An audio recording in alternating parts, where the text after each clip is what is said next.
достар, бүгін мен сіздермен бір жақсы жаңалығымды бөліскім келіп отыр.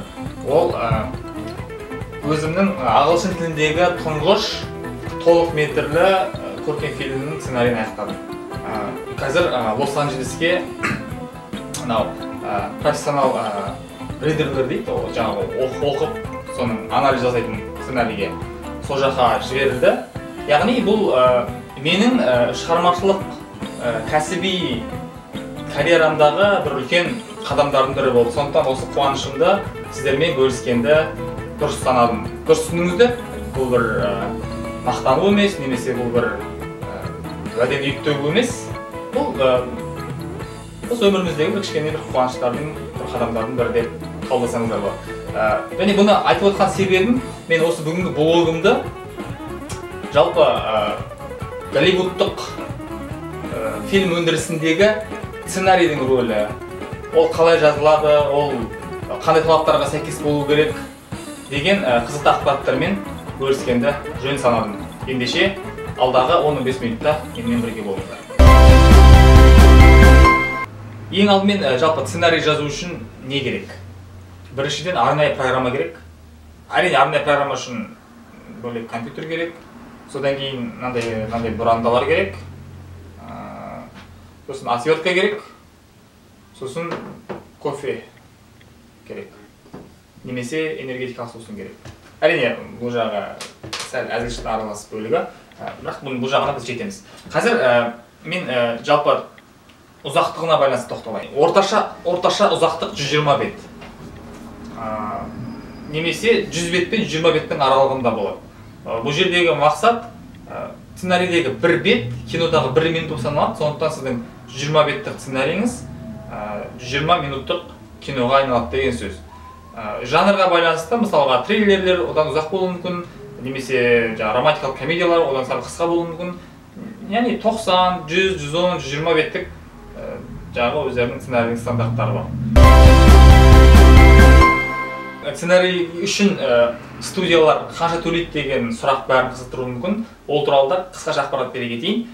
Көркем фильмдерде мен білетін ақпарат бойынша орташа баға 100 мың мен 200 мың доллардың аралығында. Ең қымбат сценарий қайсы деген кезде Тони Скоттың Дежавю деген фильмі бар. Сол фильмді 2 сценарист бірігіп жазған. Ол екеуіне 5 миллион доллар көлемінде қаламақы төленген. Екінші орында Дэвид Финчер түсірген Дэвид Кеп деген сценаристің жазған фильм бар, Комната страха, Panic Room деген. Бұған 4 миллион ақш доллар көлемінде қаламақы төленген. Яғни бір шектеме жоқ. Ал сериалдарда бұл біршама тұрақты, шамамен бір бетке 1000 доллар көлемінде. 1 сағаттық сценарий үшін 45-50 мың доллар қаламақы аласыз. Жарты сағаттық сценарий үшін 25 мың доллар көлемінде қаламақы аласыз. Бір қызығы, егер сіз жазған жаңағы сериал хитке айналып жатса, оны қайталап қойылып жатса, оның сол 90% төленеді сізге қайтадан. Мысалға 51-шіден 50 алсаңыз, екінші ретте сіз 40 мың доллар алуыңыз мүмкін. Үшінші рет қойылса 70% төленеді. Сөйтіп сіздің сценарийіңіз қайталап көрсетілген сайын сізге қаламақы мөлшері қосыла береді. Біздегі профессорлардың ең көп айтатын сөздерінің бірі Хемингуейдің жазу дегеніміз қайта жазу деген сөз. Мен алдындағы посттарымда айтып жүргенмін. Мысалға 2006 жылы Оскар алған Кішкентай ханшайым деген фильмнің 107 рет қайтадан жазылған. Мысалға Рататуйды 6 жыл бойы қайта-қайта скрипт докторлар қайта-қайта үстіне қарап жазып шыққанын айттым. Немесе тағы мысал, біздің Кен Эстин деген мұғаліміміз болды, комедиядан сабақ берген. Сол кісі Полицейский Беверли Хиллз деген атақты комедиялық фильм бар. Сол фильмнің басында драма ретінде жазылған. Одан кейін жаңағы біздің ағайды жалдап, соны комедияға айналдырған. Бір қызы, сол үшін оған 200 мың доллар төлеген.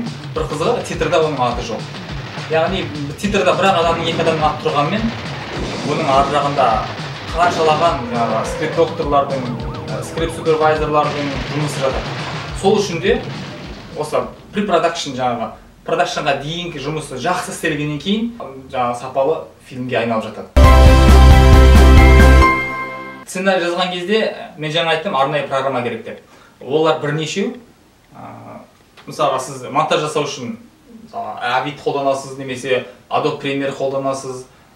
Сол сияқты сценарий жазған кезде сол Adobe Story деген арнайы программасы бар. Немесе индустриядағы ең танымал Final Draft деген программа бар. Бұл программа сізге осы голливудтық стандарттарды қойып береді.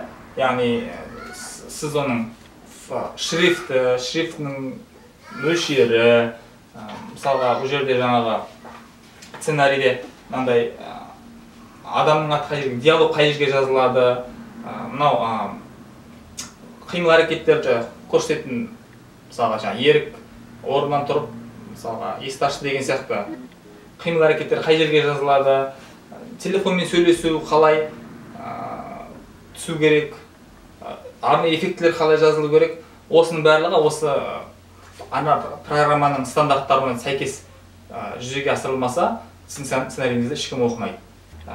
Әр сахнаның басы қалай жазылу керек, оның реті бірінші мысалға ғимараттың іші сырт екені көрсетіледі, екіншіден орны мекені көрсетіледі, одан кейін барып оның уақыты көрсетіледі. Бұл жерде жаңағы бұның барлығы техникалық жағы. Осы техникалық жағы өте көп оқытылатын салалардың бір себебі бұл сіздің сценарийіңіздің ертең кәсіби деңгейде адамдардың оқу-оқымауына тікелей әсер етеді. Сіз сценарийді бітірдіңіз, оны сіз почтамен жібере алмайсыз мысалы ешқайда. Оны сіз бір үлкен саланың адамдарына көрсете алмайсыз, себебі бұл жақта өте үлкен бәсеке, адам көп, бәрі сценарист болғысы келеді. Ол үшін сізде арнайы агент болу керек. Арнайы агент арқылы ғана сіз сол мысалға арнайы студияларға, продакшн компанияларға шығасыз. Олар сценарийді алған кезде мүмкіндігінше оны лақтырып тастаудың әрекетін жасайды. Яғни ол қалай?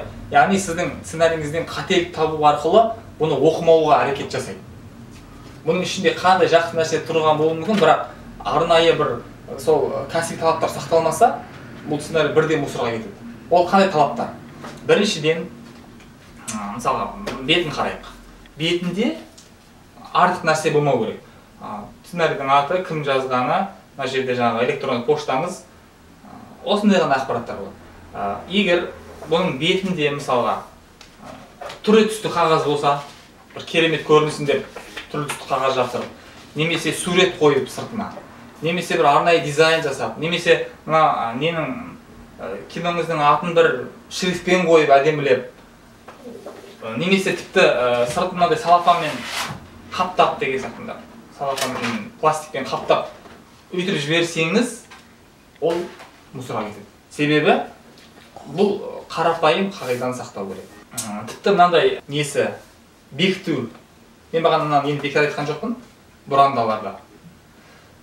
Осыған дейін мына Оскардың сайты бар, Оскар базары дейміз, Оскар кәдімгі сыйлық Оскар. Мысалға мынау мысалға менің бекіткен неме. Мынау осылай. Осының өзін профессионалды оқушылар жақтырмайды, себебі бұл оқыған кезде қолға бүйтіп кедергі келтіреді дейді. Енді қазіргі мода болып жатқан, қазіргі сәнге шығып жатқан мынандай бұрандалар екен. Бұл яғни көрдіңіздер ме, тіпті бұның ішіндегісіне әлі жеткен жоқпыз. Осы сыртқы бір несінің өзі кәдімгідей үлкен әңгіме болып, үлкен бір неге айналып жатыр. Мен бағана әзілде келіп жатқаным сол, не керек деп, отвертка керек деп жатқаным сол. Әрине отвертка керек емес екен біліп отырсыздар ғой. Бірақ мына осындай бұл қолға да батпайды, басқа етпейді, әдемі көрінеді деген. Бұл Оскардың сайтында тұр. Осы ең жақсы қыстырғыш дейді. Бұны лақтыруға бірден бір себеп сыртындағы қате, грамматикалық қате, және бірінші беттегі қате. Бірінші беттен грамматикалық қате табылса, сіздің сценарийіңіз мусорға лақтырады.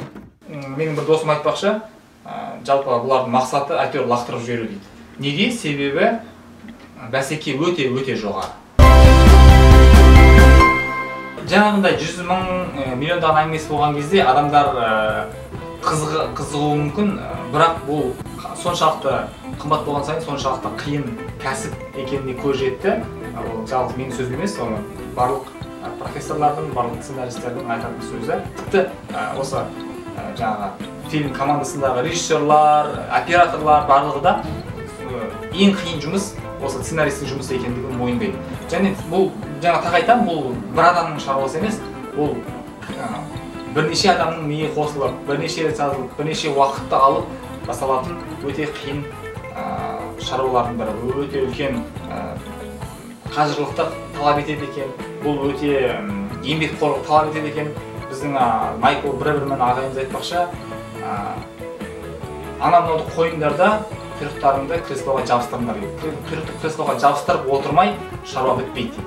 Бірақ ескертейін, бұл өте қиын шаруа дегенді айтты. Содан кейін барып біздің көңіліміз жайланды. Шынында да біз қиналып жүрген кезде адамда ой болады.